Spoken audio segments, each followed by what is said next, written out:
जय हिंद दोस्तों, स्वागत है आप सभी का जीएस की पाठशाला में। दोस्तों ये यूपीपीएससी आरओ री एग्ज़ाम और बीपीएससी जूनियर असिस्टेंट वीपीओ आगामी जितनी भी परीक्षाएं हैं सभी के लिए महत्वपूर्ण सीरीज है ये।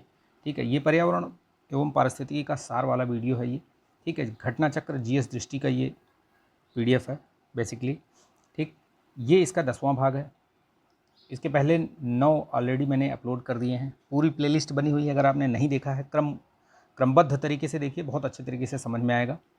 पर्यावरण जो पारिस्थितिकी इन्वायरमेंट एंड इकोलॉजी है, इससे पीसीएस की अगर मैं बात करूं तो पीसीएस में कम से कम मतलब एवरेज 15 प्रश्न आते हैं।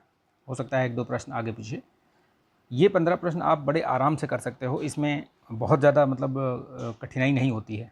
अगर आपने चीज़ों को ठीक से ढंग से समझ लिया है, पढ़ लिया है, रिवीजन कर लिया है, तो आप ये 15 प्रश्न आराम से कर सकते हो। एक पॉलिटी और एक ये, इनके पैटर्न लगभग सेम रहते हैं। ठीक है, अगर आपने पीवाईक्यू भी देख लिया है, ठीक है, और थोड़ा बहुत नोट्स बना रखा है ये, तो ये आपको कष्ट नहीं तो पहुँचाएंगे ये पॉलिटी और आपका इन्वायरमेंट एंड इकोलॉजी। तो इसको बहुत ध्यान से देखिए, ध्यान से सुनिए। 1-2 बार देख लीजिए, 2 बार कम से कम देखिए आराम से, और 1.5 की स्पीड से देख लीजिए, तो आपको चीज़ें बहुत बहुत अच्छे तरीके से समझ में आ जाएंगी। ठीक है, चलिए शुरू करते हैं वीडियो को। तो इसको लाइक कीजिएगा, शेयर कर दीजिएगा। चलिए, आज हम पढ़ेंगे जैव विविधता। तो जैव विविधता क्या है, इस शब्द का प्रयोग सर्वप्रथम किसने किया, कैसे, क्या है, वो सारी चीज़ें हम इसमें पढ़ेंगे। ठीक है, देखते हैं। चलिए, जैव विविधता क्या होता है, अगर आप लेमन भाषा में समझिए, एकदम सामान्य भाषा में एकदम। ठीक है, तो जैव विविधता वो होती है जैसे कि आपके चारों तरफ पर्यावरण में जो भी चाहे वो मतलब पेड़ हो, पौधे हों, जीव हों, जंतु हों, कोई भी, वो सब चीज़ें जो है आपको जैव विविधता के रूप में दिखेंगी। ठीक है, तो वो जितने भी पेड़ पौधे आपको दिखाई देते हैं, जानवर, वो सब जो है जैव विविधता में काउंट होते हैं। जैव विविधता शब्द का प्रयोग सर्वप्रथम किसने किया था, तो देखिए रेमंड एफ डासमैन या दासमैन।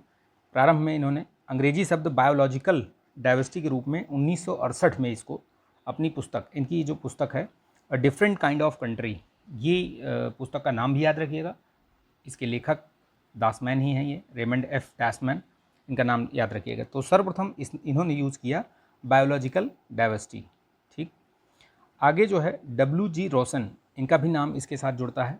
तो इन्होंने बायोलॉजिकल डाइवर्सिटी की जगह पे बायोडाइवर्सिटी कर दिया, मतलब 2 शब्द को मिला करके इन्होंने एक ही शब्द का प्रयोग किया। तो अगर ये पूछे कि बायोलॉजिकल डाइवर्सिटी का प्रयोग किसने किया सर्वप्रथम, तो वो डैसमैन हो जाएंगे, दासमैन। ठीक है, लेकिन अगर ये पूछे कि बायोडाइवर्सिटी का प्रयोग सर्वप्रथम किसने किया शब्द का, तो ये रोसन हो जाएंगे। तो दोनों अलग अलग चीज़ें हैं, अलग अलग भी पूछ सकता है, कन्फ्यूज़ मत होइएगा। चलिए आगे देखते हैं। पृथ्वी पर जैव विविधता के प्रतिरूप के क्षेत्र देख लेते हैं। तो अत्यधिक जैव विविधता वाला क्षेत्र कहाँ पाया जाता है और अधिक जैव विविधता वाला क्षेत्र कहाँ पाया जाता है। देखिए, उष्णकटिबंधीय सदाबहार वन, प्रवाल भित्तियाँ, आर्द्र भूमियाँ, मैग्रोव वन, ये सब क्या है, यहाँ पे बहुत अधिक मात्रा में जैव विविधता पाए जाते हैं। ठीक है, बहुत सारी जैव मतलब विविध प्रकार की जो प्रजातियाँ हैं, चाहे वो पेड़ हो, पौधे हों, एल्गी हो, कोई भी हो, वो सब आपको इन वनों में, यहाँ पे उष्णकटिबंधीय सदाबहार वन, प्रवाल भित्तियाँ, आर्द्र भूमियाँ, मैग्रोव, ये सब जगह पे पाई जाएंगी। और पश्चिमी यूरोप में मानसूनी प्रदेश तथा घास के मैदान, यहाँ पे जो है ये पाए जाते हैं। कम जैव विविधता वाला क्षेत्र कौन सा होता है, तो जैसे उपध्रुवी और मरुस्थलीय क्षेत्र। यहाँ पे देखिए, आप वैसे ही आप कॉमन सेंस लगा के देखिए कि जहाँ पे बर्फ़ वगैरह होती है, वहाँ पे क्या आपको पेड़ पौधे बहुत अधिक दिखते हैं, घास फूस ये सब बहुत कम दिखेगा, रेयरली कहीं दिख गया तो ठीक है, अदरवाइज़ वहाँ पे बहुत कम दिखेगा। आप रेगिस्तान चले जाइए, थार मरुस्थल में चले जाइए, राजस्थान जाइए आप, जैसलमेर और उधर बाड़मेर साइड में, तो बहुत कम आपको वनस्पतियाँ दिखेंगी। दूर दूर तक आपको बस 2-4 किक्कर के पेड़ और ये इस तरीके की चीज़ें दिखेंगी आपको। ठीक है, तो वो वहाँ पे बहुत कम जैव विविधता पाई जाती है। अत्यल्प जैव विविधता कहाँ है, तो उत्तरी और दक्षिणी ध्रुव। अब दक्षिणी ध्रुव और उत्तरी ध्रुव पे चले जाइए तो वहाँ आपको कुछ भी नहीं मिलेगा सिवाय बर्फ़ के। तो इस वजह से ये चीज़ें बताई गई हैं। जैव विविधता देखिए, इस शब्द का प्रयोग बायोडाइवर्सिटी, अब मैंने बताया ना कि एक तो है बायोलॉजिकल डाइवर्सिटी, वो अलग हो गई, जिसमें कि वो दासमैन है, रेमंड एफ डासमैन, और ये है बायोडाइवर्सिटी। तो इसका जो प्रयोग है वो रोसन ने किया है। ठीक है, वॉल्टर जी रोसन। ठीक, अंतर्राष्ट्रीय जैव विविधता दिवस मनाया जाता है 22 मई को, ये याद रखिएगा। किसी निश्चित भौगोलिक क्षेत्र में पाई जाने वाली भिन्न भिन्न प्रजातियाँ, चाहे वो जंतु हों या पौधे हों, उनकी संख्या और विविधता ही वो क्या कहलाती हैं, वो आपकी जैव विविधता कहलाती हैं। शब्द ये जैव विविधता की संकल्पना को लोकप्रिय किसने बनाया था, तो ईओ विल्सन ने बनाया था। ये आगे बढ़ते हैं। जैव विविधता सूचकांक देखिए, तो ये सिम्पसन सूचकांक है और एक सेनन वीनर सूचकांक। ये क्या बताता है, ये सिम्पसन सूचकांक क्या बताता है, देखिए यह प्रजातियों की संपन्नता एवं उपस्थिति, प्रजातियों की प्रचुरता की समानता, एक रूपता, दोनों को ध्यान रखता है ये इसमें। ठीक, इस वाले में देखिए सेनर वीनर में देखिए सेनन, यह एक तंत्र विशेष में नियमितता अनियमितता का आकलन करता है।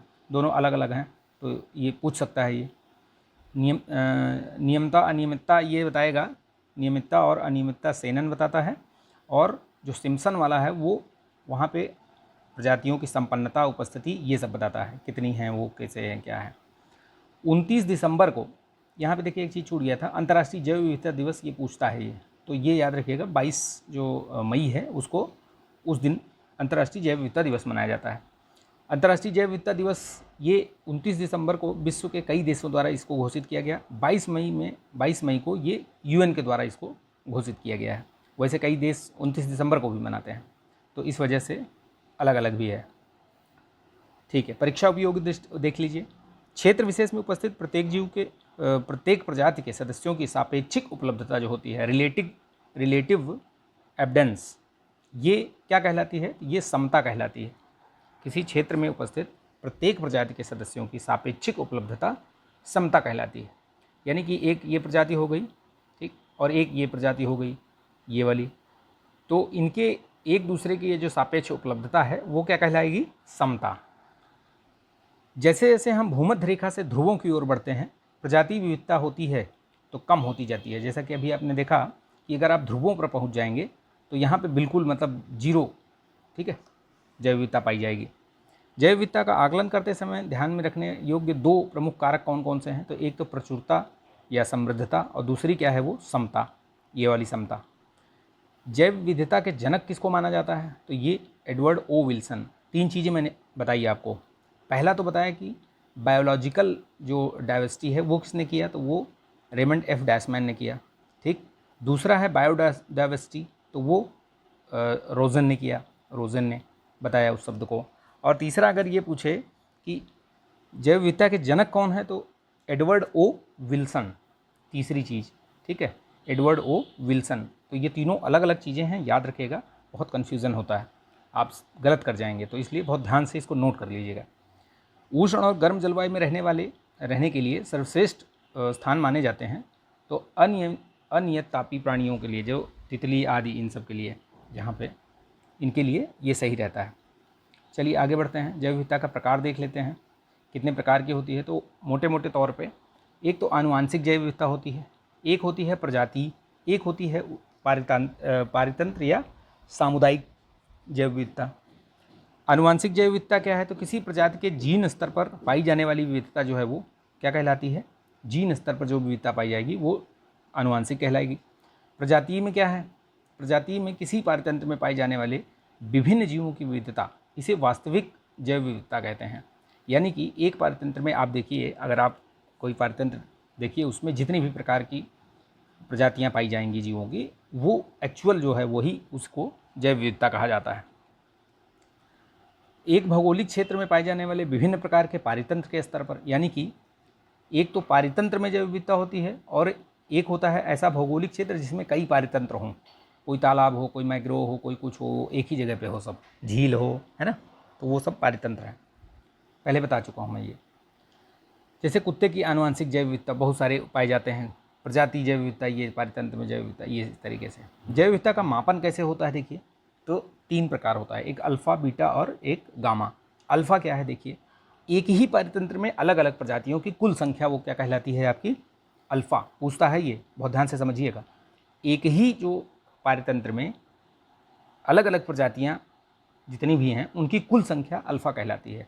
यानी देखिए यहाँ पे चित्र के द्वारा ये समझाया गया है, ये एक पारितंत्र है, इसमें ये अलग है, ये अलग है, ये अलग है, ये अलग है, तो इनकी जो कुल संख्या है वो अल्फ़ा कहलाती है।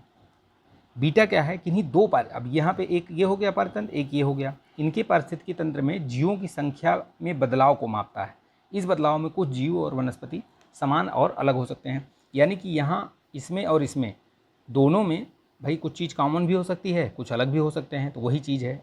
तो इन दोनों के बीच जो बदलाव होता है उसी को बोलते हैं बीटा विविधता। और गामा क्या है, गामा जो होता है किसी भूदृश्य की संपूर्ण, यानी कि यहाँ से लेके यहाँ तक जितनी भी जैव विविधता दिख रही है वो संपूर्ण जैव विविधता जो है वो गामा कहलाती है, गामा जैव विविधता।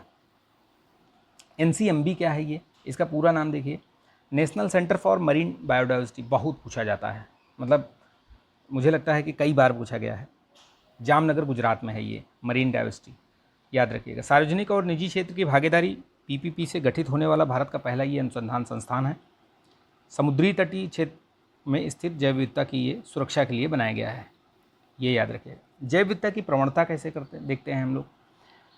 अक्षांशों में प्रायः उच्च अक्षांशों से निम्न अक्षांशों की ओर तथा पर्वतीय क्षेत्रों में ऊपर से नीचे की ओर जाने पर प्रजातियों की संख्या में अंतर पाया जाता है। तो बिल्कुल सही है, मैंने बता दिया आपको कि अगर भूमध्य रेखा से आप ऊपर की तरफ जाएंगे यानी ध्रुवों की तरफ जाएंगे तो जैव विविधता कम होती जाएगी, और अगर ध्रुवों से इधर आएंगे तो जैव विविधता आपको इधर नीचे ज़्यादा मिलती जाएगी, बढ़ती चली जाएगी।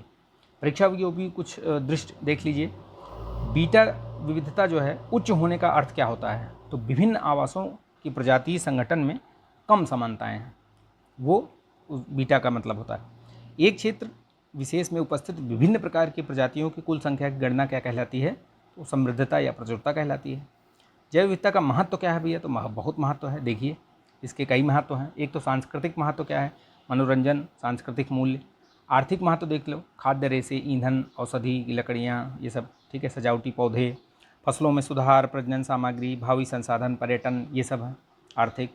पारिस्थितिकी महत्व क्या है, तो प्राकृतिक संसाधनों, उदाहरण जल, मृदा, इन सब का संरक्षण, पोषक पदार्थों का संग्रहण और पुनर्चक्रण, प्रदूषण में कमी, जलवायु स्थिरता, पारिस्थितिकी क्रियाओं का रखरखाव।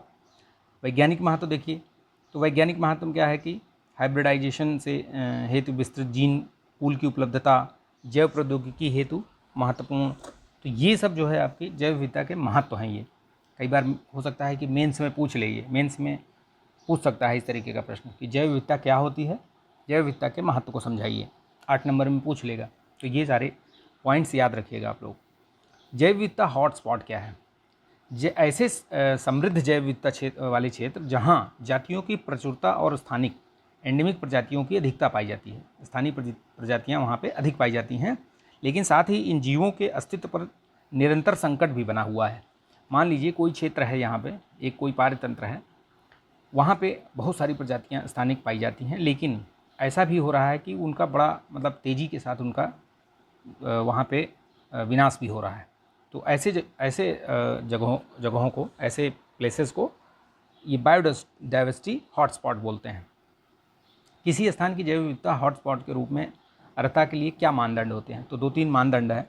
कैसे आप घोषित करोगे कि ये बायोडाइवर्सिटी हॉटस्पॉट है, तो देखिए संबंधित क्षेत्र में कम से कम 1500 स्थानिक संवहनी पौधे की प्रजातियाँ होनी चाहिए। तो ये स्थानीय स्तर पर कम से कम 1500 होनी चाहिए।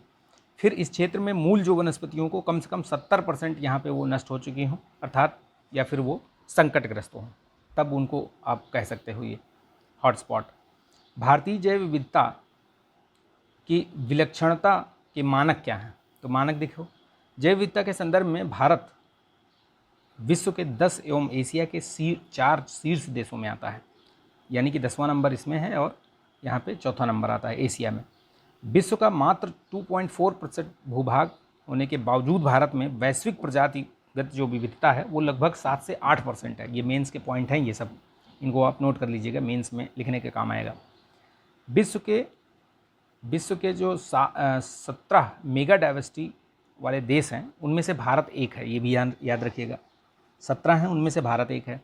भारत में पादपों की संख्या लगभग 47,000 से अधिक प्रजातियाँ, जंतुओं की लगभग 96,000 से अधिक प्रजातियाँ तथा विश्व की लगभग आधी जलीय पादप प्रजातियाँ पाई जाती हैं। कितना बड़ा यहाँ पे जो जैव विविधता है वो पाई जाती है। भारत खेती के पौधों के उद्गमन के 8 प्राथमिक केंद्रों में से एक है। ये याद रखिएगा, इतने सारी चीज़ हैं, ठीक। ये सारी चीज़ें आपको मैंने इसमें बता दी, ठीक है। चलिए तो इसको यहीं तक रखते हैं इस वीडियो को, आगे फिर नेक्स्ट में बताएंगे आपको। तब तक के लिए आप अपना टाइम टेबल बना लीजिए और अच्छे से पढ़ाई करते रहिए। एग्ज़ाम जो है पोस्टपोन हुआ है तो उसको आप पॉजिटिव वे में लीजिए, निगेटिव की तरफ मत सोचिए। आप सोचिए कि जो भी समय मिला है उसको सार्थक इस्तेमाल किया जाए, सार्थक तरीके से प्रयोग किया जाए उसका, अन्यथा कि फिर वही बात हो जाएगी कि प्री आ जाएगा और आपकी तैयारी नहीं हो पाएगी, ना ही आप मेंस की तैयारी कर पाओगे। तो ये बहुत अच्छा मौका है कि आप मेंस को साथ लेकर चलिए और प्री भी पढ़ते रहिए। ठीक है, कुछ ऐसा प्लान बनाइए कि भाई आप पढ़ते रहिए मेंस, वीक में एक बार टेस्ट वगैरह लगाइए। ठीक है, डेली आप 2 घंटे से ज़्यादा मत दीजिए प्री को। ठीक, जो चीज़ें हैं उनको रिवाइज़ करते रहिए, पढ़ते रहिए, लिस्टिंग वगैरह पढ़ते रहिए, प्रीवियस ईयर के क्वेश्चन सॉल्व करते रहिए, पढ़ते रहिए। ठीक है, यही मौका है कि अपने आप को एकदम मजबूत किया जाए और जैसे ही एग्ज़ाम हो एकदम ताबड़तोड़ तरीके से हम टूट पड़े उस पर। ठीक है, चलिए तो मिलते हैं नेक्स्ट वीडियो में, तब तक के लिए जय हिंद।